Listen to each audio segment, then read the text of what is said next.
Hello there. I want to talk a little bit about care of oil stones, the way I care for my oil stones. And by oil stones, I mean Arkansas or any other kind of oil stones, from India stones to any kind of stone like that.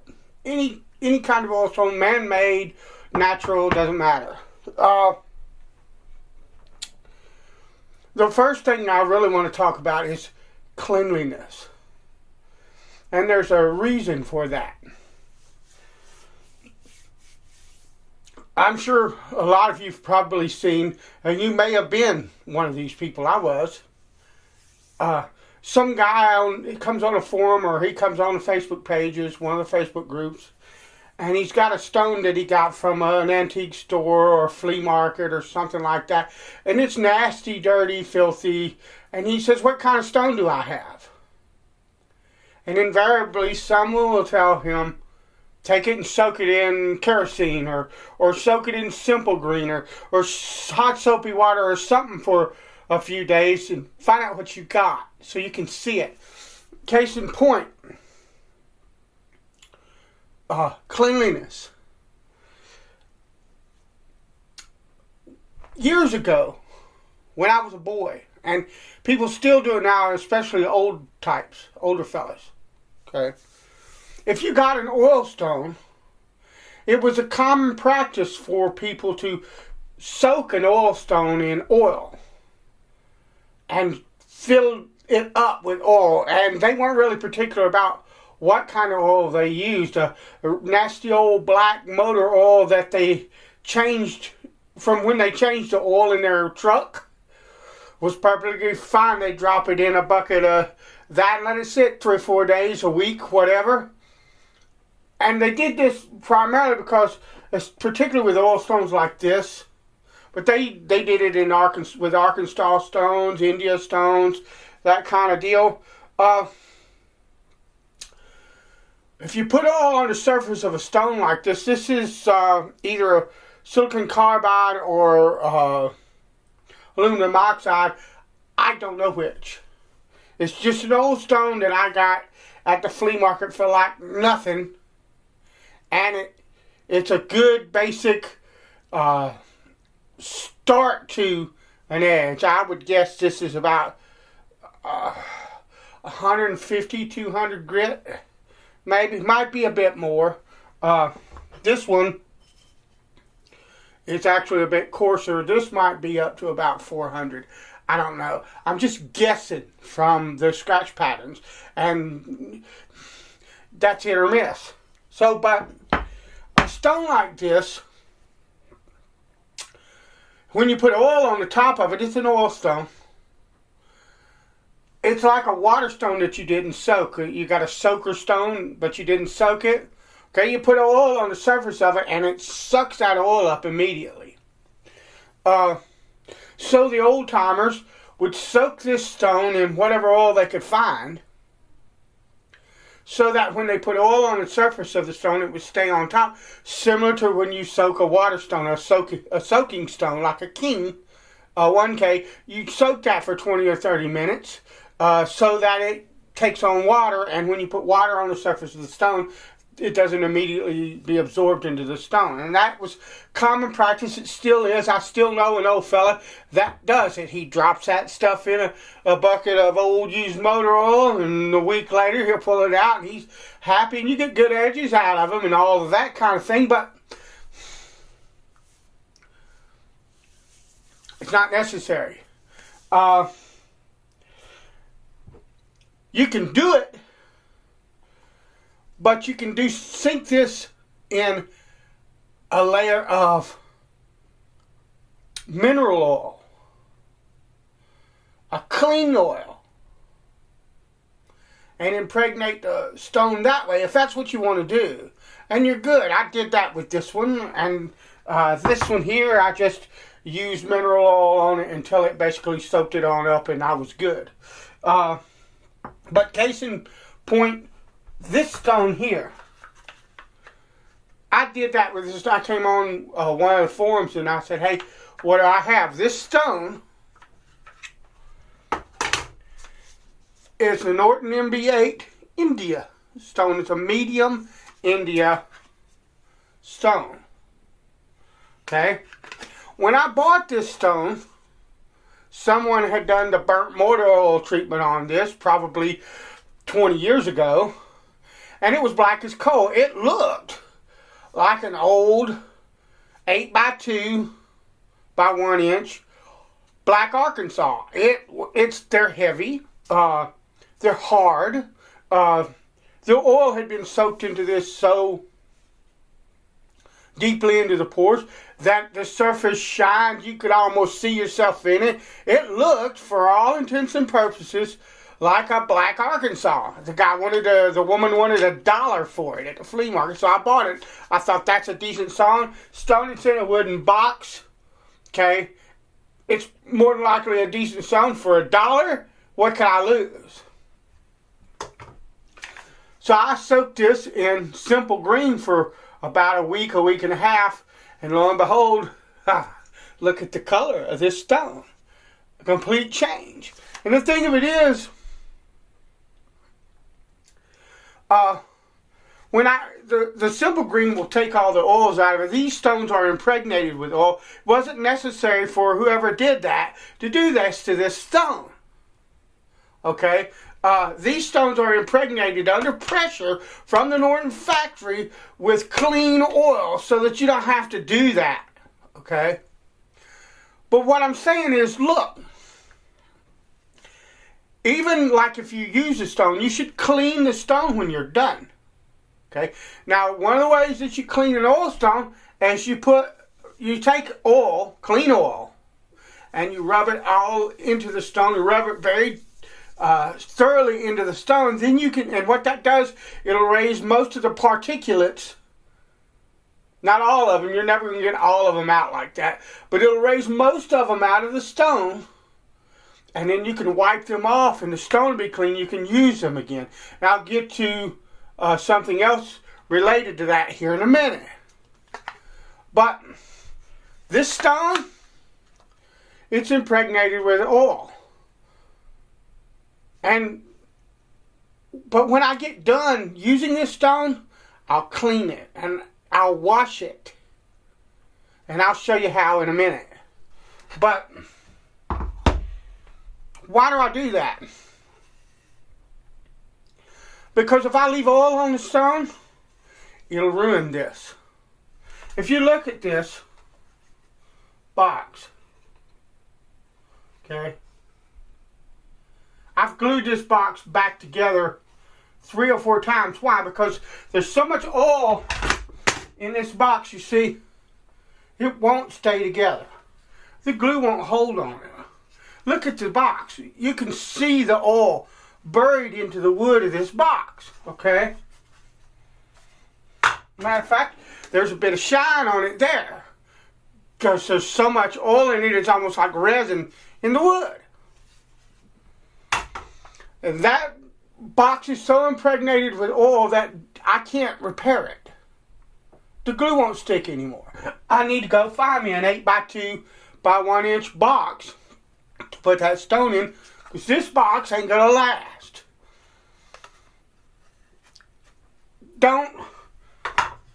When you use the stone, take it out of the box.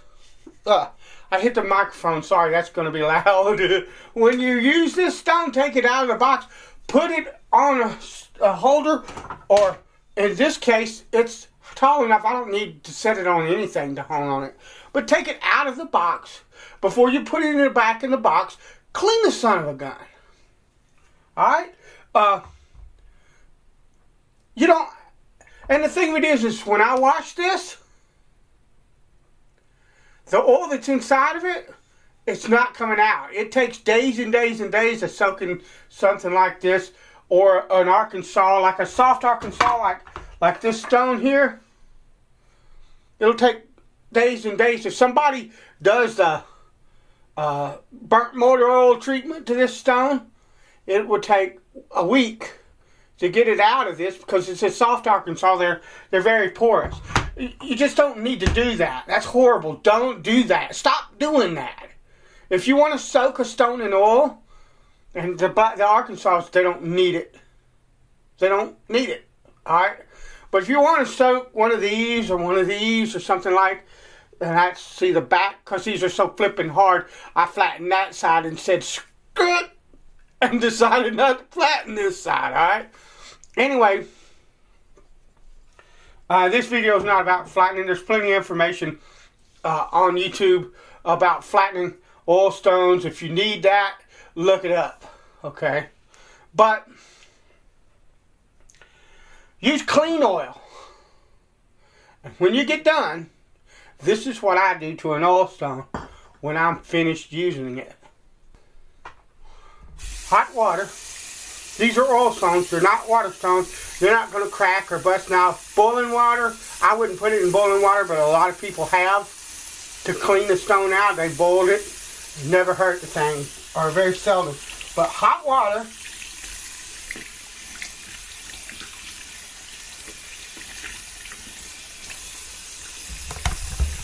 just a little bit of dish soap. And what I have done is I've actually taken bar soap and lathered it in my hands and done this. But just brush. This is all I use that for. You can see, okay?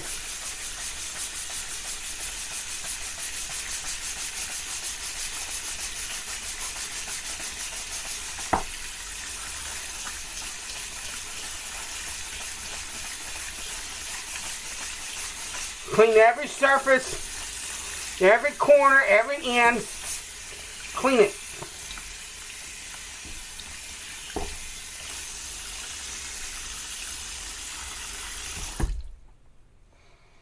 When you're done with that, what I do, excuse me a minute. When you're done with it, what I do is I set it on my counter on its edge. Just sit it down, let it dry. Now, some people use toilet paper, they'll use paper towel, they'll use an old towel, a microfiber cloth. I have found that most of the time when I end up doing that, it leaves grit of some kind. I don't care if the thing's brand new and just came out of the linen thing, it leaves something on the stone that I don't want on it. So I just set it up, let it dry. So number one, keep your stones clean. There's plenty of oil still left in this stone. It won't be an issue using it, and the stone will be clean. I won't have to worry about it transferring. If I keep it in its box, I won't have to worry about it transferring oils to my water stones or anything like that, because the son of a gun is clean.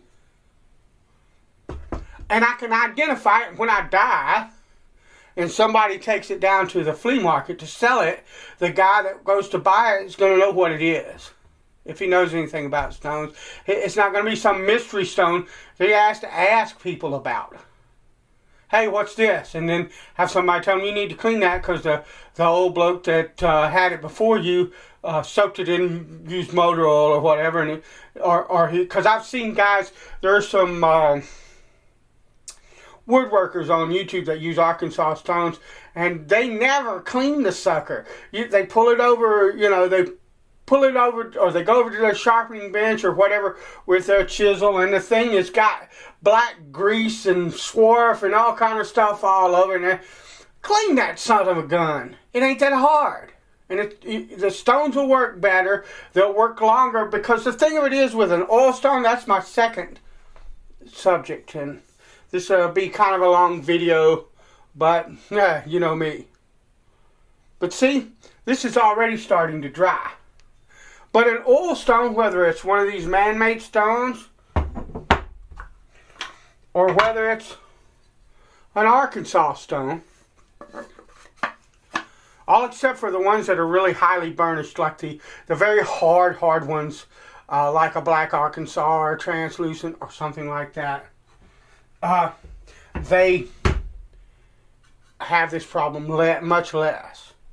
But after a while, after I hone on the stone for a while, remember I said the way to clean it is you rub oil on it and take your time with it, and the swarf and stuff will come up to the surface and you can wipe it off. Okay? You won't get every little bit. You can look at this stone and you can see there's small traces of swarf and stuff that are still in that stone. They're not coming out.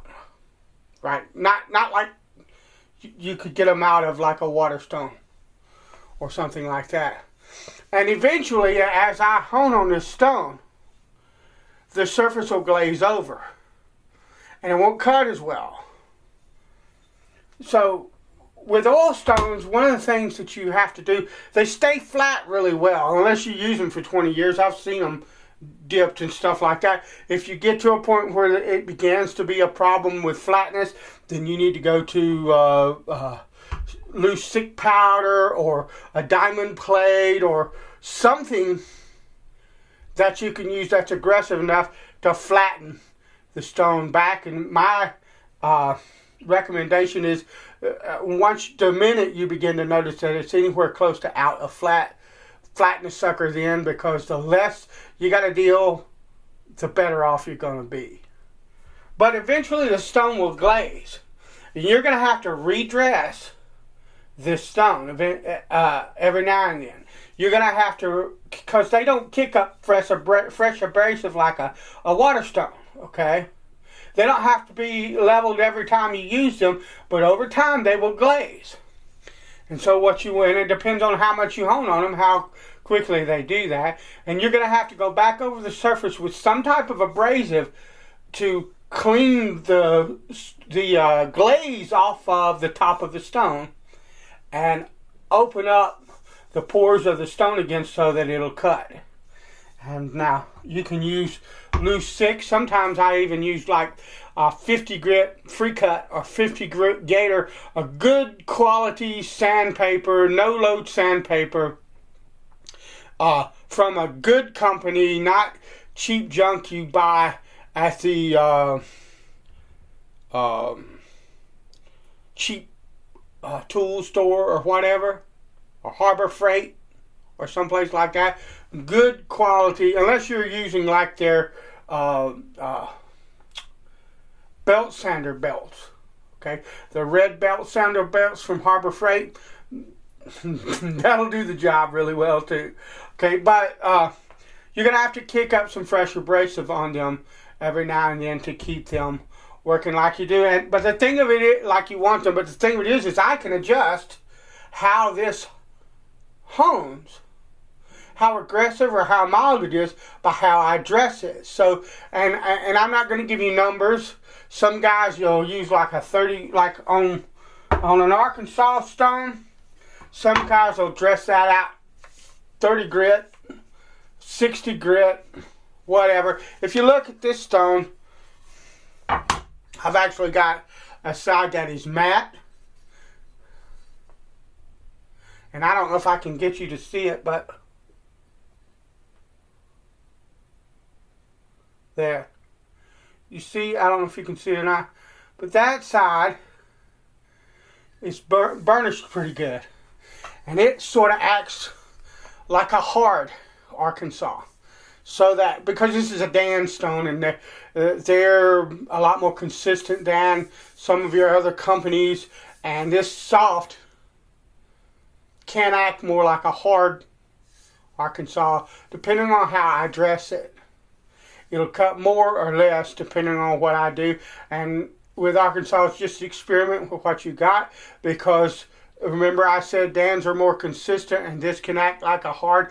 There are some soft Arkansas that are incredibly porous and really aggressive in the way that they cut, and then there's some that, like Dan's, that aren't as aggressive. I think at one point Dan's was selling what they call a Washita stone, and it wasn't a Washita, and they told you in their description it was just a very soft, very porous, soft Arkansas that approached what some of the Washitas could do bevel setting, stuff like that. So oil stones are unique stones. They're very fun to use. They're particularly Arkansas are distinctly American stones. If you're into stuff like that, then that's a consideration in their favor as well. I grew up using them, so they're like home to me in a lot of ways, particularly for knives and tools.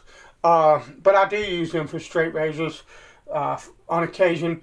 But I, more often than not, will just use an Arkansas finisher now instead of trying to do arc progressions and stuff like that. My Waterstones do such a wonderful job with that once I hit 8K, then I can move to Arkansas, move to a black Arkansas or something like that, translucent, something along those lines, and get fantastic finish on my razors that way. But I use the soft that I have here, I use for my planes and my chisels and stuff like that at times, my knives and things like that. But oil stones they're just a different creature, and you have to treat them differently. But if I could leave you with one thing in this video is, wash the darn thing after you get done. Clean it. Don't leave it in the wooden holder and put slather oil all over it. And let the oil run down the sides of the stone and underneath it and pool up in the, like it did here. And ruin the box it came in. Take it out of the box. Put it on some kind of holder. Put it on a wet rag. Put it on something that, at one time I used a 2x4 to lift it up off the thin one, this one. To lift that up off of the surface I was honing on enough to where I could, hone a razor with it or hone a knife or whatever it was that I was doing. But just keep them clean. Take them out of the box before you put oil and stuff on them. Clean them before you put them back in that box. Pay attention to how they're cutting. And when they begin to not cut as well as you would like, you need to refinish the surface, resurface it, scuff it, deglaze it, whatever you want to call it, but you need to kick up fresh abrasives so that the stone continues to cut the way it was meant to be. And if you follow these steps, you'll get good use out of oil stones. And one of the positives of oil stones too is that you can find them cheap almost everywhere used. So, and just look for ones that aren't, dipped like this. They don't go, heck, I can't do it. They're not like that, Look for something relatively flat that you don't have to spend 20 years or 3 or 4 weeks. And I ain't kidding.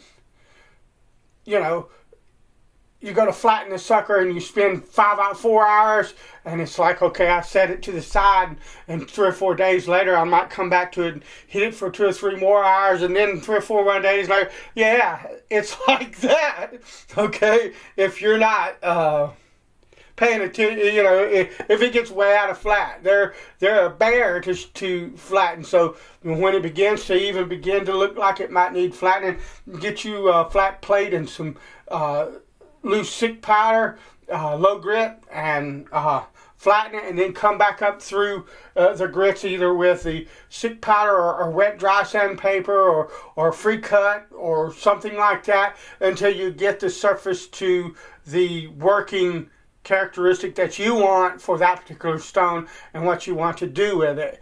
And that's pretty much, it. That's pretty much all I've got. I hope that this helped, and that if you're interested in oil stones or you have oil stones, that what I've passed on or I'm trying to pass on will be something that will improve your experiences with them. All right, God bless you, and I'll talk to you later.